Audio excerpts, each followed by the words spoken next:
That today. Hey, this is Aida with Love the Life. So now we're going to talk about setting up your machine. So many of you are taking your machines for the first time out of the box, or you're taking it from the attic and it's been there forever. So first we're going to talk about the machines themselves. Depending on how old or new your machine is, the setup should be really easy. But we're also going to talk, if you've never sewn before, some of the things that you need to know about your machine itself. So this is my machine. This is actually a newer machine. My first machine I had for nearly 20 years, and it was time to give it a break. So this was a gift to myself. This is a Brother Project Runway limited edition machine. It was actually really inexpensive. So if you don't have a machine, I can tell you that Walmart sells them for as low as, $45, $50. That's more than enough for what you need if you just want to make some really basic stuff. This particular one was probably about $125, and it had all these cool gadgets and stitches, but the majority of you are not going to use any of this. We're just going to use your simple straight stitch.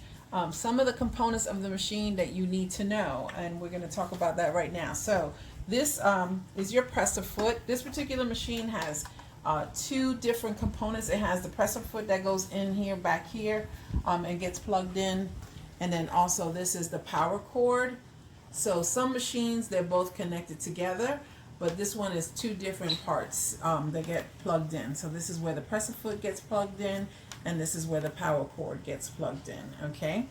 Your machine, depending on the type of machine you have, some people, at my old machine, this actually came down, and inside were all the bits and pieces that you would need. This particular machine does not have that, because it has another piece that goes here if I wanted to work with larger fabrics. But most of the time you're going to have this staying closed or shut down. Okay, so this is an added part that I purchased. You could probably get this from Amazon, but you don't need this. This is just a pin catcher. This is where I keep my pins when I'm sewing. Okay, so the other parts of the machine that you will need to know. So this is where we thread the machine. The thread goes through here. This little piece here, I'll show you when I thread the machine. This goes on here to keep the thread on there, otherwise it can spin out. This is called a bobbin, and this is where you make the bobbin up here. So I'll show you how you do that, but you don't need that right now. Okay, and then this will get threaded. This is the tensioner. This is where the tension gets set on your machine. On my machine, this button here makes the presser foot, and the presser feet go backwards.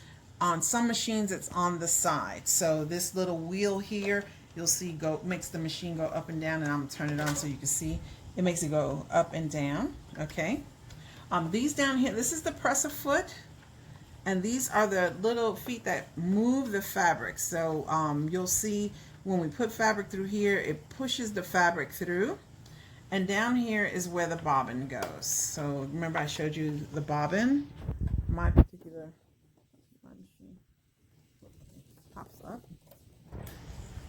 And this is a threaded bobbin. Loaded bobbin, okay? All right, so we're gonna talk about first threading your machine. So let me just show you what I have here. This is just a rubber mat so that my machine won't slide all over the place when I'm stitching.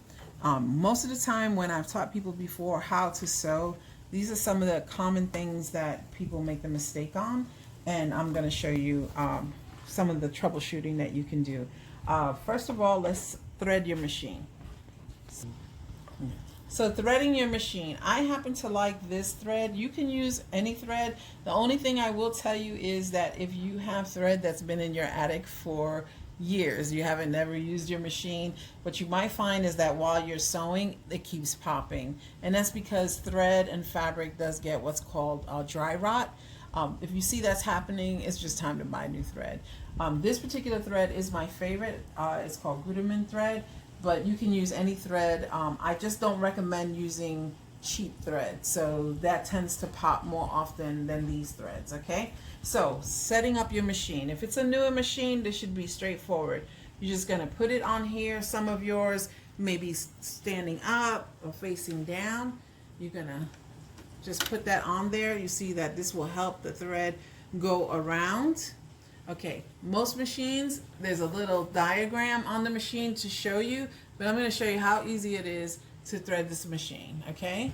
You're just going to come back here and back here, and then you're going to come down to the front. So let me show you. You come down to the front, okay? You see this little scoop? This is step 3. It's on my machine. You're going to come up, and in here there's a little thing that will catch the thread. If you can see that, it's right in there. Some machines it comes all the way up where you can actually see it. My machine, it does not do that, but you'll see it goes up and down. So it's easy enough to catch. And then you come down through this area right in here.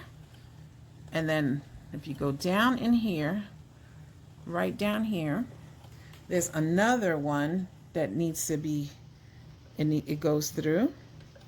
So you see it caught it right there. It's a little loop. Okay. And then from there, we're going to actually thread the machine. Now, if you're like me, who's a little older, I've been doing this a long time, so it's easy for me to thread. But there are threaders, needle threaders. If I have one, I'll show you. I'll demonstrate how to use a needle threader. But I just put it through there, and then if you see, I slipped it underneath the presser foot and then back, okay? So, that's, okay, so I'm gonna do this again a little slower because I realize I may have gone a little fast. So again, we're just gonna put this on here, okay? And again, there is a diagram. Now this is for the bobbin thread, so we're not gonna go there. Back here, we're gonna clip into this little loop back here, right? And then we're gonna go underneath this little loop back here. I missed it. Okay. And then bringing your thread, just holding your thread like this, slowly coming down into this first groove. You see it says number 2 on my machine. I'm coming down into this first groove and then looping it up on this third one. And then, like I said, there's a little piece in there that it's going to catch this thread. Okay. And if you see that, it goes up and down, so you can feel it. It's going up and down. And when you're pulling on it, you should feel a little tension. That comes from your tensioner. You're going to come down here through that little groove, come all the way down. And most machines on the foot, the presser foot, there is a little piece right there in the front. It's hard to see, but it will catch the thread right there. So you just catch it in the front, right there. You see how it caught it right there? And then you're going to come down and you're going to thread the machine through the needle.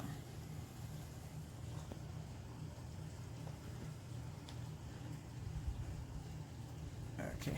The first time was easy, second time maybe not so much. And like I said, I'll show you how to use a needle threader. But that's it. So now once I threaded it through the needle, I bring it underneath the presser foot and just have it sit back. And I don't have to touch it anymore. And that's it.